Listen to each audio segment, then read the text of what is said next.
Good evening सभी का दरबार क्लासेज में फिर से स्वागत है। अपन ने 10वीं क्लास की पहली प्रश्नावली कंप्लीट करनी है, क्योंकि भाई आपके पहली प्रश्नावली में केवल 1.1 और 1.2 ही है नई किताबों में। पुरानी किताबों की 1.2 और 1.3 अपने को करनी थी। ठीक है भाई, तो अब अपन क्या करेंगे, आगे की प्रश्नावली करेंगे। यानी कि 10वीं क्लास में अपन अब क्या पढ़ेंगे, 10वीं क्लास की पहली प्रश्नावली अपन कर चुके हैं। 10वीं क्लास की दूसरी प्रश्नावली, यानी कि दूसरी प्रश्नावली क्या है उसका अपन आज परिचय पढ़ेंगे। भाई इसके अंदर अपने को पढ़ना क्या है, और जैसे इसका नाम है बहुपद, तो ये बहुपद होते क्या चीज है, इनके अंदर क्या क्या चीजें होती है, और आपकी किताब के अंदर क्या क्या है उनको अपने को पढ़ना है। तो अपन इनको अच्छी तरीके से पढ़ेंगे, क्योंकि भाई बहुपद ऐसे होते हैं जो x और y ऐसी संख्याएं आती है, तो अपने को उनसे क्या है, डर लगता है। क्या लगता है भाई, अपने को उनसे डर लगता है। तो आज अपन उस डर को खत्म करेंगे और ऐसे पढ़ेंगे कि भाई अपने को ये बहुपद अच्छे से समझ में आ जाए, बहुपद से हो रहा क्या है कि इनको करना कैसे है। ठीक है भाई, तो आज अपन इसका परिचय पढ़ेंगे। अपनी प्रश्नावली का नाम क्या है भाई, बहुपद। दूसरी प्रश्नावली है 10वीं क्लास के अंदर। ठीक है भाई, तो चालू करते हैं अपन। तो आओ भाई, देखो क्या है। तो अपने प्रश्नावली का नाम है बहुपद या फिर पोलिनोमियल। क्या बोलते हैं इसको अंग्रेजी में, पोलिनोमियल। तो अपन देखो भाई बहुपद क्या होते हैं। अब अगर इसका अपन जैसे हिंदी के अंदर करते हैं वैसे भी पता लगाएं तो भी देखो क्या दो पद, बहु और पद, यानी कि कोई चीज है जिसके अंदर एक से ज्यादा पद है। क्या है भाई, एक से ज्यादा पद है। तो पद जैसे इसके अंदर अपने को ऐसे दे रखा है ax प्लस बी।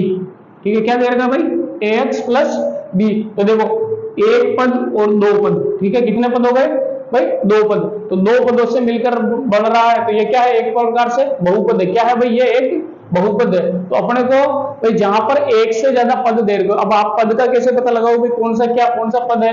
तो जितने देखो बीच में जैसे ये ax है, x के बाद में प्लस का निशान, फिर b है, फिर प्लस के माइनस का होता, c होता, d होता। तो जितने पद होते हैं, यानी जितना सेपरेट पोर्शन होता है, यानी कि एक प्लस एक माइनस है, वो सबको क्या अलग अलग कर रहे हैं, वो क्या है, अपने पद हैं। और उन पदों को मिलकर जो बन रहा है वो क्या है, अपने बहुपद है। तो बहुपद क्या होता है भाई, जिसके अंदर एक से अधिक पद हो। क्या होता है भाई, जिसके अंदर एक से अधिक पद हो। क्या हो भाई, जिसके अंदर एक से अधिक पद हो। जिस समीकरण लिख लो भाई, समीकरण में एक से अधिक पद हो, एक से अधिक पद हो। ठीक है भाई, क्या हो, एक से अधिक पद हो। तो जैसे अपन ने देखा ये ax प्लस बी, इसके अंदर दो पद है, एक और दो। ठीक है, तो ये कौन सा हो गया भाई, दो पद वाला हो गया। ठीक है, और दूसरा जैसे अपन ax square plus bx plus c, ठीक है, इसके अंदर देखो पद कितने बन रहे हैं, एक पद, दो पद और तीन पद बन रहे हैं। ठीक है, पद तीन है। ठीक है, पद तीन है, लेकिन इसके क्या है भाई, आगे इसको किस प्रकार का समीकरण बोलते हैं, इसको कैसा बोलते हैं, इसको कैसा बोलते हैं, ये अपन आगे सीखेंगे। ठीक है, तो अपन ने पहला अपना काम था भाई, अपना जो नाम है प्रश्नावली का बहुपद, वो क्या चीज होती है, जिस समीकरण में एक से अधिक पद हो, यानी कि जिसमें ऐसे लिखा हो और एक से अधिक पद आ रहे हो, वो क्या है भाई, अपना बहुपद है। ठीक है, अब देखो दूसरा लिख रखा है चर और अचर। क्या है भाई, चर और अचर। तो बहुत सारे बच्चे इसमें भी कंफ्यूज रहते हैं कि भाई क्या चर होता है और क्या अचर होता है। तो आप इसको एक उदाहरण से समझो। जैसे अपने घर के अंदर भी गाय भैंस होती नहीं होती, गाय भैंस है अपने घर के अंदर, ये जैसे कोई खूंटा लगा हुआ है, अगर गाय भैंस यहाँ बंधी हुई है, एक गाय भैंस कोई भी, तो देखो ये बंधी हुई है, तो ये तो यहाँ फिक्स एरिया के अंदर ही मतलब चर सकती है। चरने का मतलब घास खा सकती है भाई। आप गांव वाले तो समझ गए होंगे चरना, ठीक है, लेकिन जैसे इंग्लिश मीडियम का या कोई शहर का बच्चा तो वो नहीं समझ पाता। तो चर का मतलब होता है भाई घास खाती है। तो अगर इसको अपन ने यहाँ फिक्स कर रखा, बांध रखा, तो ये इस सर्कल के अंदर ही तो घास खा पाएगी, इससे दूर तो नहीं जा पाएगी, क्योंकि इसको अपन ने बांध रखा है। और एक दूसरी गाय है जो चारों तरफ घूम पाती है भाई, खुली छोड़ रखी है, जिसको अपन ने बांध नहीं रखा है, तो वो चारों तरफ घूम पाएगी भाई, घूम पाएगी कि नहीं पाएगी, क्योंकि उसको यहाँ खाना है तो भी जा सकती है, यहाँ खाना है तो भी जा सकती है, यहाँ खाना है तो भी जा सकती है, लेकिन ये जा सकती है, ये नहीं जा सकती। ये तो इसकी रस्सी है, इस रस्सी से फिक्स होगी, इस एरिया के अंदर ही चर सकती है या फिर घास खा सकती है। ठीक है, तो देखो, तो जिसका फिक्स हो गया, क्या हो गया भाई, फिक्स, यानी कि जो परमानेंट हो, मतलब फिक्स हो गया भी इस एरिया से बाहर नहीं जा सकता है, या फिर जिसका मान क्या होता है भाई, फिक्स होता है। क्या होता है, फिक्स होता है। वो क्या होता है भाई, अचर होते हैं। क्या होते हैं, अचर। देखो भाई ये चर नहीं पा रही है कि नहीं पा रही भाई, गाँव में अपन बोलते हैं ना चरना, भाई गाय भैंस चरने गई है, तो ये देखो ये चर पा रही है, ये फिक्स एरिया में चर पाएगी, उससे आगे घास खाने नहीं जा पाएगी, तो ये क्या है भाई, अचर है। जबकि ये है, ये क्या है भाई, सारी जगह जा सकती है, चर है। क्या है भाई, चर है। तो अब इसको अपन अपने इसमें से समझते हैं। तो जो भी अंग्रेजी के वर्ड है, क्या है भाई, अंग्रेजी के वर्ड आते हैं ना, जैसे एक्स हो गया, वाई हो गया, ए हो गया, बी हो गया, सी हो गया, जेड हो गया, ये जितने भी अंग्रेजी के वर्ड आते हैं वो क्या होते हैं, अपने चर होते हैं। चर यानी वेरिएबल्स। क्या होते हैं भाई, चर या वेरिएबल्स बोलते हैं अपन उनको। ये है एक्स वाई जो गणित के है, वो क्या है भाई, चर है। क्यों चर है, क्योंकि x का मान कभी आपके 1 आएगा, x का मान कभी आपके 2 आएगा, x का मान कभी आपके -2 आएगा, x का मान कभी आपके 3 आएगा। यानी कि x का मान कोई फिक्स नहीं है। जैसे ये गाय फिक्स नहीं है, कभी यहीं खाएगी घास या फिर यहीं पे चलेगी, कहीं पे भी जा सकती है ये, वैसे ही x का मान भी कोई फिक्स नहीं है, ये वेरिएबल चेंज होता रहता है। जिस प्रकार हम समीकरण, जिस प्रकार के समीकरण में होगा उस प्रकार के समीकरण के हिसाब से इसका मान आएगा। ठीक है भाई, तो ये तो क्या होता है भाई, जो अंग्रेजी के वर्ड होते हैं वो क्या होते हैं भाई, अपने चर होते हैं। और अंग्रेजी के वर्ड ही नहीं, अपने को तो अब इसकी परिभाषा ही पता चल गई भाई, जिसका मान फिक्स नहीं होता। क्या भाई, जिसका मान फिक्स नहीं होता। और इधर देखो ये अचर है, तो इनका मान क्या है, फिक्स है। तो जो भी अपनी गिनती की, जैसे 3 है, 4 है, 5 है, या फिर जो भी गिनती के वर्ड होते हैं, यानी कि अपने मैथमेटिकल्स लेटर्स होते हैं, जो भी अपने गणित के अक्षर होते हैं, वो क्या होते हैं भाई, अचर होते हैं। कारण क्या है भाई, आप ये 3 मैं यहाँ बोर्ड पे बता रहा हूं तो भी 3 है, आपके घर जाके पढ़ोगे तो भी 3 है, आपके लंदन जाके पढ़ोगे तो भी 3 है। ठीक है भाई, ऐसा नहीं है कि यहाँ पे 3 ऐसे लिख रहे हैं, अमेरिका में जाओगे तो 3 को उल्टा लिख देंगे। ठीक है भाई, ये 3 सभी जगह ऐसे ही है, यानी कि अचर है, इनका मान फिक्स है, इनको 3 ही बोलते हैं। ठीक है, तो ये कैसे हो गए भाई, अचर है और ये चर है। आ गया समझ में, चर और अचर क्या होते हैं। अब आगे से कंफ्यूज नहीं होना इस चीज के अंदर। तो आप इसके अंदर बताओगे भाई, चर और अचर क्या होते हैं भाई, जिसका मान होता है फिक्स। क्या होता है भाई, जिसका मान चर। भाई चर तो होते हैं अंग्रेजी के लेटर जिनका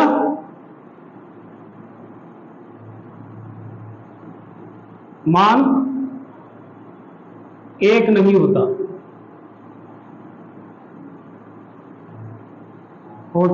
है, बदलता रहता है। ठीक है ना, 1 नहीं होता। जैसे x, y, z, a, b और c। ठीक, फिर अपन लिखेंगे अचर। क्या लिखेंगे भाई, अचर। अचर में क्या होता है भाई, मान फिक्स होता है, मान 1 ही होता है, 1 ही होता है।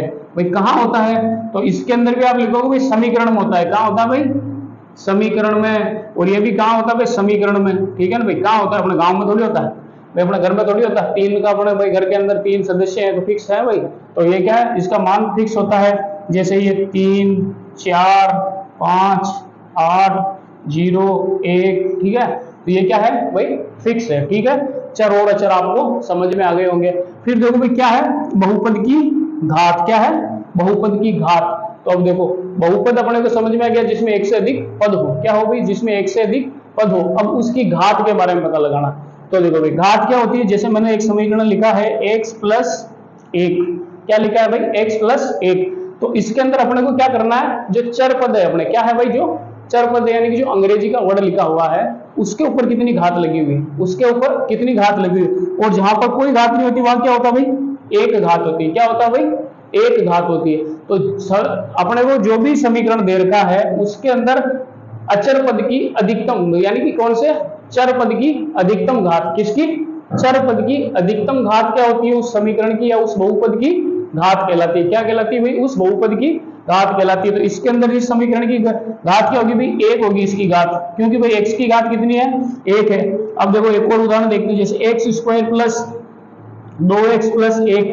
इस प्रकार का कोई समीकरण लिख रखा और इसके अंदर आपको पूछ ले कि इसकी घात कितनी है। ठीक है भाई, कितनी घात है, तो आप कैसे बताओगे। तो भाई इसमें देखो x है, x को अधिकतम घात देखनी है, यानी कि चर पद की अधिकतम घात देखनी है। यहाँ पे x की घात कितनी है, 1 है, लेकिन इससे ज्यादा घात कौन सी है भाई, 2 है। 1 नहीं 2। तो आप कहोगे सर अधिकतम घात कितनी है, 2। तो इसकी पूरे बहुपद की घात कितनी हो जाएगी, 2। बहुपद की घात कितनी हो जाएगी भाई, 2 घात हो जाएगी। वैसे ही अगर आप यूं देख लो x की घात 3 प्लस x की घात 6 प्लस x की घात 2 प्लस x की घात 4 प्लस x की घात 7, इस प्रकार का कोई दे रखा है। अब आपको पूछ ले कि इसकी घात कितनी है, तो आप कैसे बताओगे आप देखो ये है चर पद। अब इस चर पद की अधिकतम घात देखनी है भाई, सबसे ज्यादा घात कितनी है, तो देखो 3 है, 6 है, 2 है, 4 है और 7 है, यानी कि 7 अधिकतम है। 7 कितने है भाई, अधिकतम है, तो इस बहुपद की घात कितनी हो जाएगी, 7 हो जाएगी। कितनी हो जाएगी भाई, 7 हो जाएगी। तो भाई बहुपद की घात क्या होती है, उस बहुपद में चर पद की अधिकतम घात। उस बहुपद में जो चर पद होता है, जो अंग्रेजी का वर्ड होता है, जैसे x हुआ, y हुआ, z हुआ, a b c कुछ भी हो सकता है, ठीक है, उसकी अधिकतम घात कितनी है, यानी कि मैक्सिमम घात कितनी, उसमें सबसे ज्यादा घात कितनी लगी हुई है, वो अपने क्या होता है भाई, उस बहुपद की घात होती है। क्या होती है भाई, उस बहुपद की घात होती है। आ गया होगा समझ में आपको, आ गया समझ में भाई। अब देखो इसको लिखेंगे कैसे, किसी बहुपद में किसी बहुपद में चर पद की अधिकतम घात क्या होता है भाई, अधिकतम घात उस बहुपद की घात कहलाती है। बहुपद की घात कहलाती है। आ गया भाई समझ में, क्या है कि भाई कोई भी समीकरण लिख रखा है या कोई भी आपको बहुपद या पॉलिनोमियल दे रखा है, उसके अंदर उस बहुपद की अधिकतम घात, यानी कि x है तो x की अधिकतम घात कितनी है, y है तो y की अधिकतम घात कितनी है, जो अधिकतम घात होगी वही उस बहुपद की घात कहलाएगी। ठीक है भाई, आगे समझ में। अब अपन आगे बढ़ते हैं, ठीक है, इसको हटा दूं मैं।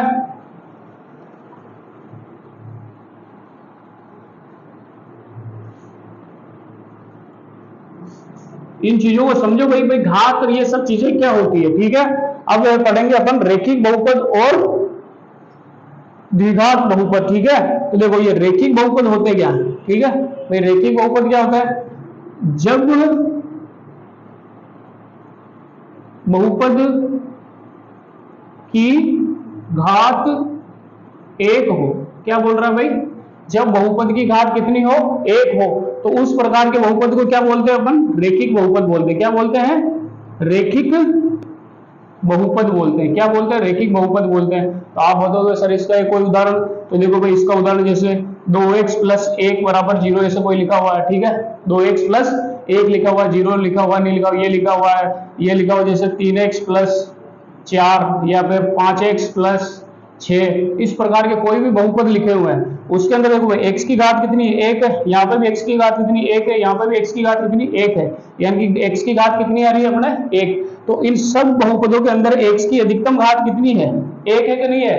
तो जो बहुपद की घात 1 हो, अपने को पता बहुपद की घात क्या होती है, समीकरण या बहुपद में चर पद की अधिकतम घात, ठीक है। तो इसके अंदर 1 घात है, तो ये कौन सा हो गया भाई, रेखिक बहुपद हो गया। क्या हो गया भाई, रेखिक बहुपद हो गया, ठीक है। अब देखो रेखिक बहुपद में और क्या पढ़ने का आपको भाई, रेखिक बहुपद की स्टैंडर्ड फॉर्म यानी कि मानक रूप क्या होता है, क्या होता है भाई इसका मानक रूप। तो मानक रूप क्या होता है इसका, ax + b = 0, ठीक है। क्या होता है भाई, ax + b = 0, जहां a व b क्या होते हैं भाई, वास्तविक संख्या होती है। क्या होते हैं, वास्तविक संख्याएं। क्या होती है, वास्तविक संख्याएं होती है। ax + b = 0 ये रेखिक बहुपद का मानक रूप है। उसके अंदर a और b क्या होते हैं, वास्तविक संख्याएं होती है, ठीक है। जहां पर a किसके बराबर नहीं होना चाहिए, 0 के बराबर नहीं होना चाहिए। क्यों नहीं होना चाहिए भाई, देखो a 0 हो जाएगा तो इससे गुणा होते हैं, यहाँ पे 0 हो जाएगा, तो ये तो डायरेक्ट एक अचर पद बन गया कि नहीं बन गया भाई, बन गया कि नहीं बन गया एक अचर पद। यहाँ पे जैसे अपन ने a को 0 करेंगे, ये इससे गुणा होगा, 0 से कोई भी संख्या गुणा होती है वो क्या हो जाती है, 0 हो जाती है। जैसे वो 0 हुआ, 0 होता है, ये कैसे बन जाएगा, एक अचर पद बन जाएगा, ठीक है। तो ये आपको इसका मानक रूप है। किसका मानक रूप है भाई, ये रेखिक बहुपद का मानक रूप है, ax + b = 0, जहां पर a और b क्या होती है, वास्तविक संख्या होती है। a किसके बराबर नहीं होना चाहिए, 0 के बराबर नहीं होना चाहिए। आगे होगा आपको समझ में, ठीक है, अब अपन आगे बढ़ते हैं। अगला है द्विघात बहुपद। ठीक है, द्विघात समीकरण या द्विघात बहुपद। तो इसके अंदर क्या होता है भाई, जैसे बोल रहा है द्विघात, अपने को इसके समझ में आ रहा है भाई, इसका जो लिखा हुआ वर्ड उससे ही अपने को समझ में आ रहा है कि ये क्या कहना चाह रहा है। द्विघात यानी द्वि यानी दो घात, यानी दो घात हो जिसकी, जिस बहुपद की दो घात हो वो क्या हो जाएगा भाई, द्विघात बहुपद। तो इसको लिखेंगे भाई, जिस बहुपद की घात दो हो, ठीक है, तो क्या कहलाता है, द्विघात बहुपद। क्या कहलाता है, द्विघात बहुपद। ठीक है, तो इसका उदाहरण कैसे लेंगे, जैसे ये 2x square plus 3x plus 1 इस टाइप का कुछ हो, तो इसके अंदर देखो भाई x की अधिकतम घात कितनी है, 2 है, तो इसको क्या बोलेंगे अपन, द्विघात। क्या बोलेंगे इसको अपन, द्विघात बोलेंगे। और भी उदाहरण देख लो, जैसे x स्क्वायर प्लस 2, ठीक है, इसके अंदर x की अधिकतम घात कितनी है भाई, 2 है, तो इसको भी अपन क्या बोलेंगे, द्विघात समीकरण। और देखो भाई जैसे √2x प्लस 3, ये देखो इसके अंदर, अब इसको बताओ भाई आप कैसा समीकरण है ये, तो आप कहोगे सर इसके तो घात 1 लगी हुई है। क्या लगी हुई है भाई, 1 लगी हुई है, तो ये क्या है भाई, द्विघात नहीं है, सिंगल, ये क्या है, रेखिक हो गया। इसके ऊपर जैसे ही 2 लगेगी ये कैसा हो जाएगा, द्विघात समीकरण हो जाएगा। ठीक है भाई, आ गया समझ में। इसके बाद देखो, अब अपन द्विघात समीकरण जो है इसका मानक रूप देखेंगे भाई, इसका मानक रूप क्या होता है। ठीक है, तो इसका मानक रूप देखने के लिए अपन देखो यहां लिखते हैं इसका मानक रूप, द्विघात बहुपद का मानक रूप। तो इसका मानक रूप क्या होता है भाई, इसका मानक रूप होता है द्विघात पद का ax square plus bx plus c बराबर, या ये होता है। ठीक है, और इसके अंदर क्या होता है भाई, a b व c क्या होते हैं, वास्तविक संख्याएं। कैसी होती है भाई, वास्तविक संख्या। क्या होती है, वास्तविक संख्या होती है। ए बी सी कैसी संख्या होती है, वास्तविक संख्या होती है। और यहां भी वही कंडीशन, ए किसकी बराबर नहीं होना चाहिए, 0 के बराबर नहीं होना चाहिए। जैसे ये 0 के बराबर होगा तो x स्क्वायर से गुणा होगा, 0 हो जाएगा, तो ये कैसा समीकरण बन जाएगा, रेखिक समीकरण बन जाएगा। तो इसलिए a किसकी बराबर नहीं होना चाहिए भाई, 0 के बराबर नहीं होना चाहिए। तो ये किसका, द्विघात समीकरण का मानक रूप है। अब अपने को भाई रेखिक समीकरण किसे कहते हैं वो भी समझ में आ गया, द्विघात समीकरण क्या, द्विघात बहुपद किसे कहते हैं ये भी अपने को समझ में आ गया। ठीक है, तो भाई रेखिक बहुपद के अंदर घात कितनी होती है, 1 होती है। द्विघात के अंदर घात कितनी होती है, 2 होती है। और घात कैसे पता लगाते हैं भाई, जो भी अपने को बहुपद दे रखा है उसके अंदर जो भी चर पद है उसकी अधिकतम घात क्या होती है, उस बहुपद की घात कहलाती है। आ गया भाई समझ में आप सभी को। और इनके मानक रूप को याद रखना आपको, क्या भाई याद रखना, इनके मानक रूप को याद रखना है। ठीक, आगे वो काम आएगा अपने। ठीक, आ गया। अब अपन आगे जो बहुपद के शून्य है उनको समझेंगे। ठीक है,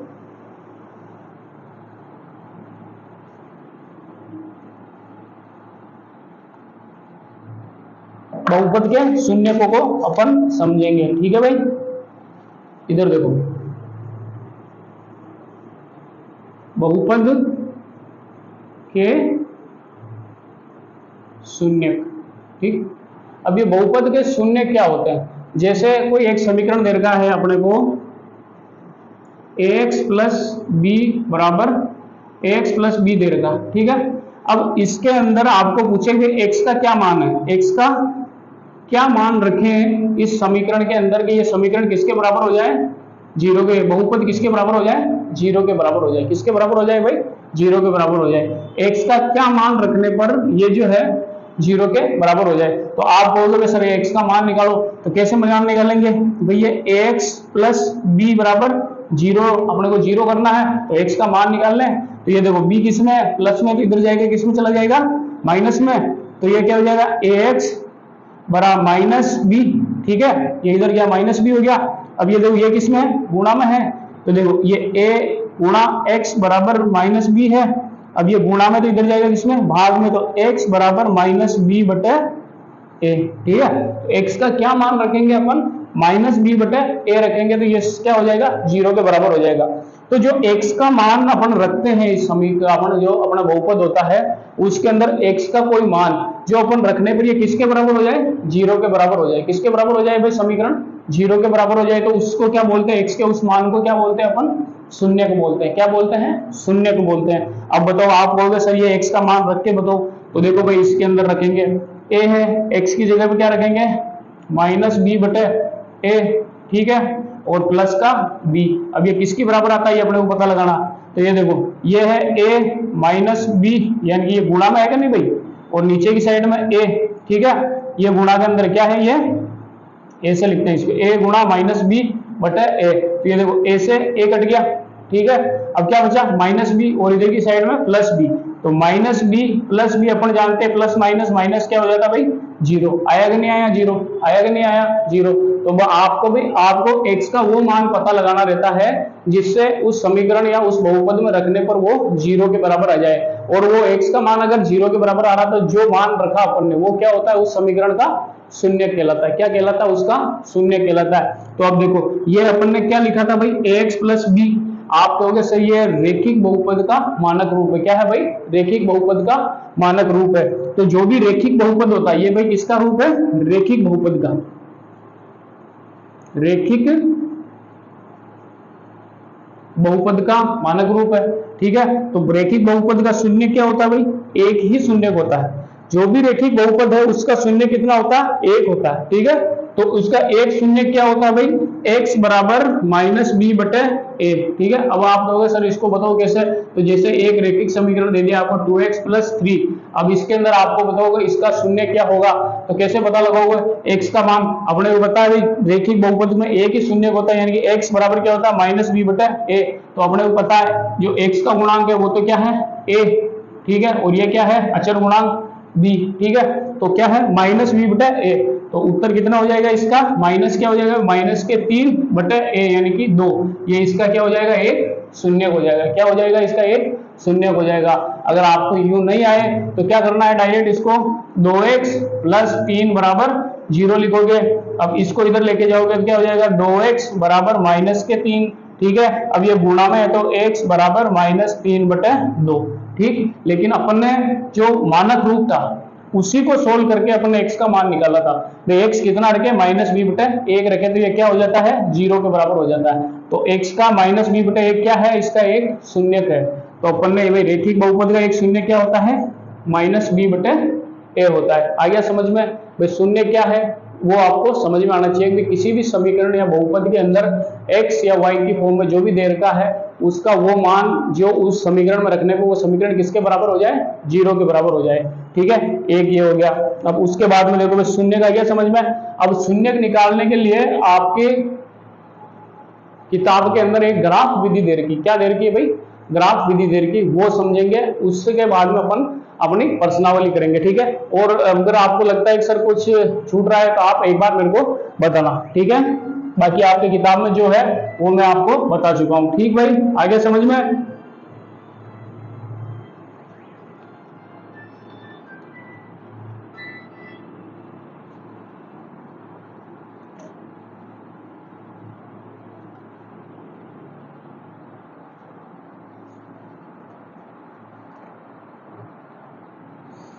हाँ, एक चीज और रह रही है अपने भाई, शून्यक।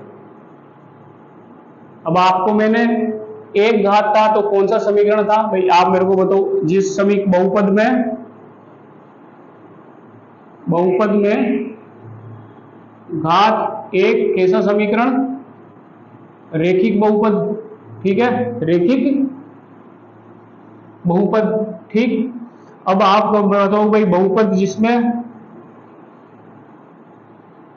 में घात 2 तो कैसा, आप बोलोगे सर द्विघात, ठीक है, अपन ने देखा था अभी भाई द्विघात। अब आप मेरे को ये बताओ अगर 3 हो जाएंगे, घात कितनी हो भाई, 3 हो, कितनी, 3, तो कैसा होगा, यहाँ पे द्वि तो वहां कर देंगे, त्रिघात कितना हो जाएगा भाई, त्रिघात समीकरण। और ऐसे आगे की साइड में 4 होंगे तो 4 घात, 5 होंगे तो 5 घात। ये तो अपने को पता है। अपने को क्या सीखना है वो देखो भाई, जो रेखिक बहुपद होता है ना उसका शून्यक। अभी अपन ने निकाला केवल एक होता है। कितना होता है इसका शून्य? केवल एक शून्य होता है। एक शून्य कितना होता है इसका? एक होता है। शून्य केवल इसका एक ही निकलेगा और वो क्या होता है? माइनस बी बटे ए। क्या होता है? माइनस बी बटे ए। ठीक है। और b क्या है? अचर गुणांक है। a x का गुणांक होता है। अब आप कहोगे सर ये गुणांक क्या बोल रहे हो आप? तो गुणांक भी समझ लो भाई।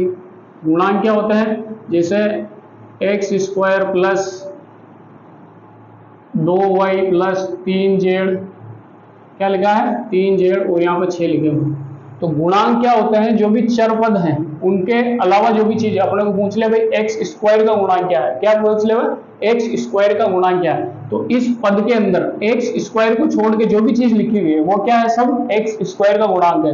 तो इसमें एक्स स्क्वायर को छोड़ के क्या लिखा हुआ है? 6 लिखा हुआ, तो ये हो जाएगा। ठीक है। अब पूछ ले आपको y का गुणांक क्या है? तो इस पद के अंदर y को छोड़कर जो चीज भी लिखी हुई है वो y का गुणांक हो जाएगा। तो प्लस के 2 है तो प्लस 2। इसमें z का गुणांक क्या है भाई? तो z के अलावा जो भी चीज लिखी हुई है वो यानी कि प्लस के 3। आपको ये प्लस माइनस के निशान भी ध्यान रखना है। ठीक है भाई, आगे समझ में। ये होते हैं इसके गुणांक। क्या होते हैं भाई? गुणांक। कोई भी बहुपद हो या समीकरण हो उसके अंदर जिसका आपको गुणांक पूछे उसको छोड़कर उस पद में जो भी चीजें लिखी हुई है वो सब उसके गुणांक कहलाएंगे। ठीक है भाई, आगे समझ में। तो आप देखोगे सर कैसे? तो ये देखो 64xyz। ठीक है। अब इस पद के अंदर आपको पूछ ले भाई z का गुणांक कितना है? क्या पूछे भाई? z का गुणांक कितना है? तो इस z को छोड़ दो, बाकी सारी चीजें इसका गुणांक है, 64xy। ठीक है, क्या है? इसके गुणांक है। अब इसी प्रकार इसके अंदर आपको पूछ ले कि भाई y का गुणांक कितना है, तो क्या लिखोगे? 64x और z। ठीक है, आगे समझ में। जो पूछे उसके अलावा उस पद में जो चीज भी लिखी वो सब क्या किसके अंदर आएंगे? गुणांक के अंदर आएंगे। ठीक है, आगे समझ में। तो अब देखो भाई बहुपद जिसकी घात एक वो कैसा है? रैखिक बहुपद है, उसका शून्य क्या होता है? केवल एक होता है। बहुपद जिसकी घात 2 है उसको अपन द्विघात समीकरण या द्विघात बहुपद बोलते हैं। इसके शून्य कितने होते हैं? अधिकतम कितने हो सकते हैं भाई? 2 हो सकते हैं। कितने हो सकते हैं? अधिकतम 2 हो सकते हैं। 2 से ज्यादा नहीं होंगे भाई। कम हो सकते हैं, 1 होगा या 2 होगा या फिर 0 होगा। ठीक है ना, ये नहीं भाई सीधा आगे ही होगा, 3 नहीं होंगे कभी भी। तो जैसे बहुपद की घात 3 है उसको त्रिघात बोलते हैं, तो इसके शून्य कितने हो जाएंगे? 3 होंगे। अधिकतम कितने होंगे? 3 होंगे। तो जैसे कोई भी बहुपद है जिसकी घात कितनी है? n है। n का मतलब आप जैसे नेचुरल नंबर है, ठीक है, 5 है तो उसके अधिकतम शून्य कितने हो सकते हैं? 5 हो सकते हैं। 6 है तो उसके अधिकतम शून्य कितने हो सकते हैं? 6 हो सकते हैं। ठीक है, तो भाई जितनी घात है उतने शून्य हो सकते हैं। ठीक है।